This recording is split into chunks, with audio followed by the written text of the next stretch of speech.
This week's the week. Halloween ends Thursday night. I have my tickets purchased, I have my seats reserved, and I'm pretty damn amped. That being said, though, last year I was also amped for Halloween Kills, and then I came out of the theater, got right in front of the camera, and gave a very raw but brutally honest review of Halloween Kills, which a lot of you were like, Nate, hit it out of the park, man. You echoed all of my thoughts and sentiments. And just as many of you were like, dude, you tripping. What movie did you watch? What were you expecting? I got that a lot.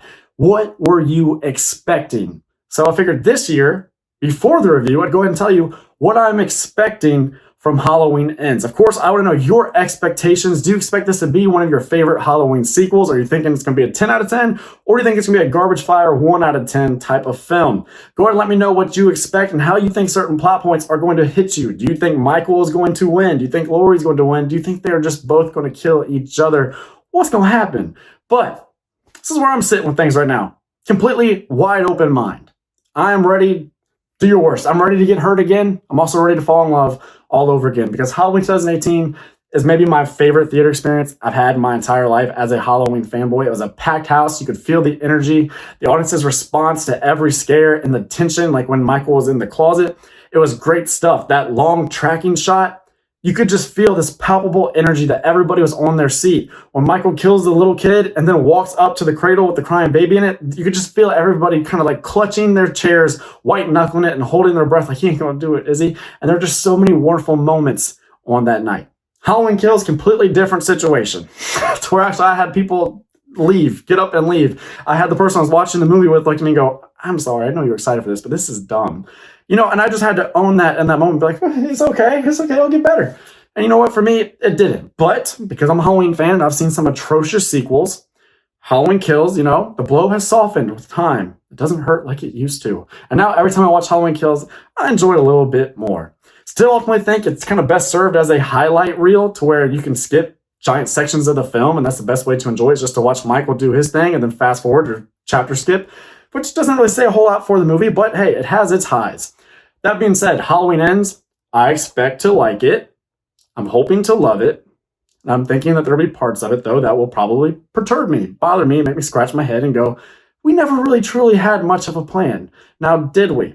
My ultimate fear is I'm going to see the movie and go, oh, we should have just ended it with Halloween 2018. We weren't going to do any better than the Strode women trapping Michael down there in the basement, the inferno behind him, and him looking up in defiance, and then you hearing the breathing over the credits. That was the best ending we were going to possibly get. That is the worst case scenario here. Best case scenario goes, oh wow, that was a very emotional goodbye to Laurie Strode.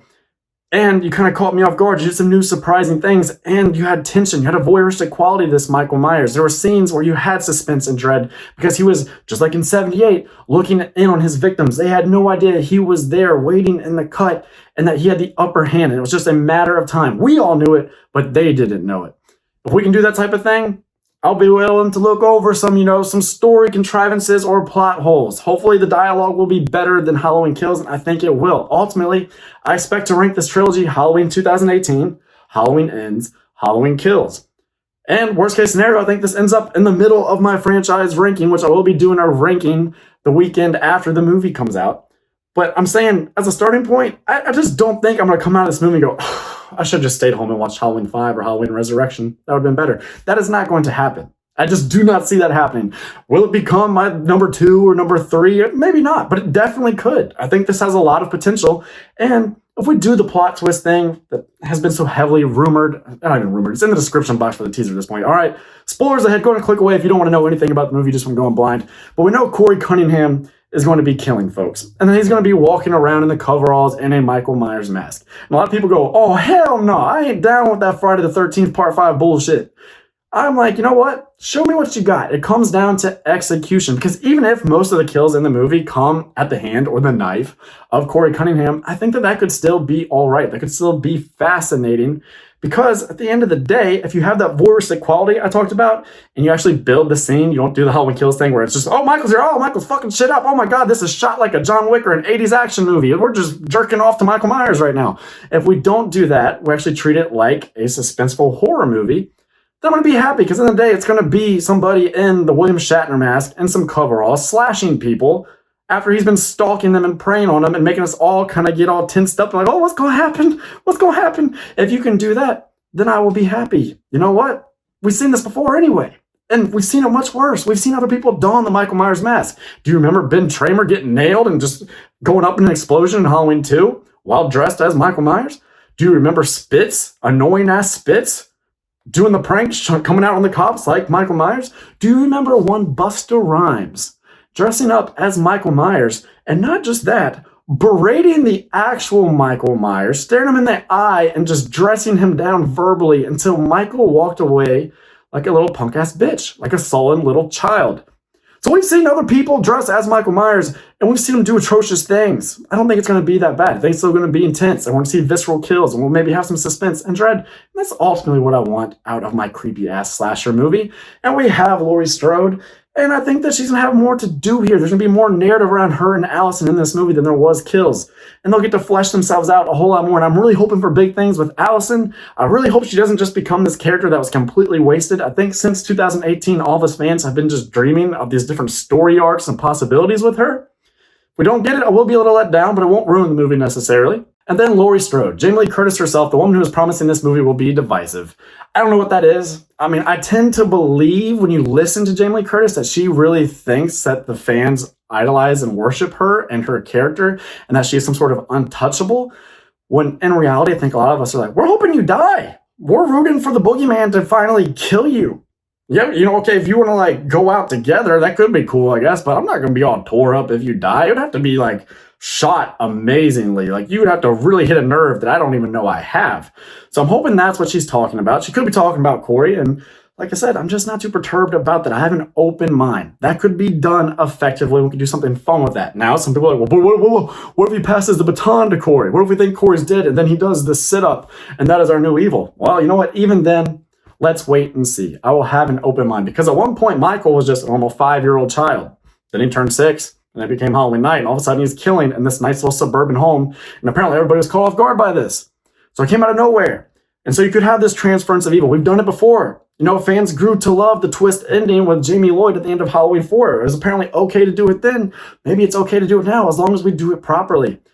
Because it can't just be like, Michael Myers is the only epitome, only vessel for evil. Because that human body's going to break down and die at some point. And as we learned in Halloween 1978, when it looks like he has been defeated, he's shot, he's gone over the railing, you look down, and he's gone, but you hear the breathing everywhere. That indicates to you, the audience, that no matter what you do, no matter how hard you try, evil will always be out there. It will be looming and waiting for you. So if Michael Myers, as played by James Jude Courtney, does die, but there's still another evil out there that may be imbued with the spirit of Samhain or God knows what, some sort of supernatural malevolence, as long as it's executed well and the script and dialogue hasn't been as hammy and over the top and just bad as Halloween Kills, then you know what? That could still be cool. And it'll be something that will divide the fan base up front, but it's definitely something that over time, you'll see all these Reddit posts about, all these fan forum talks and YouTube videos, and the younger generation, that's all they'll have ever known, and they'll show it to their friends, and that's all they will have ever known. They'll grow appreciation for it, and they will love this sequel that offended half the fan base and people cried about, because that's the way it goes. And I say that as somebody who hated on Halloween Kills. Like I said, I softened since then. I'm like, yeah, well, at least I can enjoy this moment. You know, that is a redeeming quality. And I don't hate it as much as I used to. It's still not one of my favorites. That's what happens with this franchise. And that's ultimately why we love this franchise, is because it has such character. It has multiple timelines, and it goes in so many weird, different directions. And there's so many questionable choices, and there's fucked up, crazy looking masks. And the simplest of things get done wrong, and sometimes they get done masterfully. That's ultimately why we love it, because it makes it more interesting. It makes it fun to talk about, and it really opens you up for all sorts of ideas. So let's be open to ideas. You hear what I'm saying? I mean, at this point, smash cut to me on Thursday night being, that was fucking terrible. But right now, I'm open to it. Let's see how you execute it, David Gordon Green. And with David Gordon Green wanting to put his stamp on it, what does that mean? I don't really know. I mean, looking at the trailer, it seems like a blend of 2018 and Kills. It's kind of taking elements from both. I mean, 2018 had the cinematography, this color palette that was a little bit more tungsten and brown, a little bit warmer. Halloween Kills was very much that kind of blue palette. And I feel like looking at the trailer, there's a bit of both. There's kind of this marriage as far as the look, the facade of the appeal of the movie, which is actually great, because when you take the kind of tungsten color and that blue color and remember together, you get your classic blue and orange Halloween. So I like that. I like the way the movie looks. And I like that we see Corey Cunningham or Michael. He's walking around. He's looking at his victims from the window, just like Michael did in 1978. He's walking past the DJ booth. He doesn't know he's there. So we're doing a little bit more like we did in 2018 with like that tracking shot and kind of building things up. And you getting this pit in your stomach like, oh, it's about to go down. What's going to happen? What's going to happen? What's going to happen? Until you start to lean in. We're doing more of that. But also some of the dialogue seems very Halloween Kills. And that's ultimately what worries me. Some of the story points and ideas, they worry me, because like a lot of the way this movie's been marketed feels a little almost WWE, like, you know, Halloween ends, it goes down, Laurie, Michael in the cage, oh wait, it's Allison from the top rope. That's kind of what it has felt like at times. That's just not what I want from my Halloween movie. So hopefully that kind of over the top, grandiose, square off, there can only be one nonsense, hopefully that's just to get people hyped up and feel like they're going to see something with some finality. But the movie's actually that, you know, intimate coming-of-age story that we have been promised over and over and over by David Gordon Green, because that could actually be interesting, even if we have to swallow some bitter pills right off the bat, because we've had the time jump, and that's where we kind of get into some issues for me. We're not going to explain anything, apparently. Michael just walked off to the sewers to rot and die, and then Corey came across him, and here we are. Does it make sense to me? No. Michael just had to go home. Then he went home, he killed Karen, he looked out his window for a little bit, and then he was like, oh shit, the popo coming. And he ran out to the sewer and just been sitting there, and Barker and his incompetent police force have never been able to find him.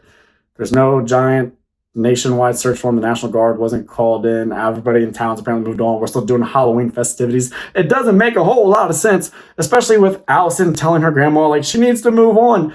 Bitch, you just lost your mom. You lost your dad. You lost your boyfriend. You lost your friend. What is you talking about? Are you completely in denial? I guess that could be one way somebody would go, but it just seems implausible, especially because for 40 years, Laurie was like, the boogeyman, Michael Myers, everybody, Michael Myers. And I was like, shh, calm down, you're being nuts. And then Michael Myers comes back and kills like 75% of the town, and then everybody's again just like, yep, nothing to talk about here. Nah, it doesn't make a whole lot of sense. Those are the things that most worry me. I don't give a shit about the Corey Cunningham thing. It could be really freaking cool. There, I said it. And the conclusion, I kind of want Laurie and Michael to kill each other. I want Laurie to get the death blow on Michael and people to think, she won, her girl won, the prototypical final girl, she won. And then she bleeds out and dies. Halloween has ended. Laurie Strode has ended. Michael has ended. Credits. And then maybe whatever else you want to do, your little twist. Maybe don't even do a twist. Maybe actually have finality for once. But anyway, I digress. I just am really worried about the ham-fisted. We're just doing a time jump and everything's okay now. People are kind of in denial. We're not thinking Michael Myers, the boogeyman, is still out there. No, we don't have a body. We don't have anything like that.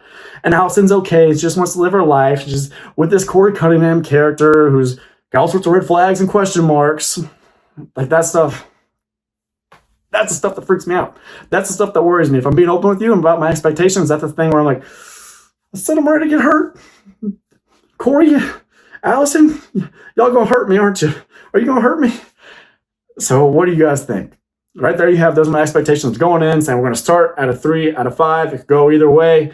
Could end up in the middle of the pack, could end up towards the top. I don't know. Just really excited to finally see this. I'm hoping for the best. I'm hoping this will be as effective as Halloween 2018 was for me. I'm hoping for some good kills that are kind of more traditionally slasher, while also having suspense and kind of building the scene. I'm looking for some cinematography that just reeks of Halloween. Easter eggs, we're going to get them. I don't really need them. I'm kind of tired of them, but I don't think David Gordon Green can help himself, so we're going to get those, of course. And then him stamping it. Please put your stamp on it. Hopefully that doesn't mean just corny dialogue stuff. Hopefully that means you have some sort of plot twist. Maybe it's you doing your Butcher, Baker, Nightmare Maker, Bodyguard, Christine Engel that you've been talking about. Whatever it is that you're going to infuse in this, show me. I'm ready.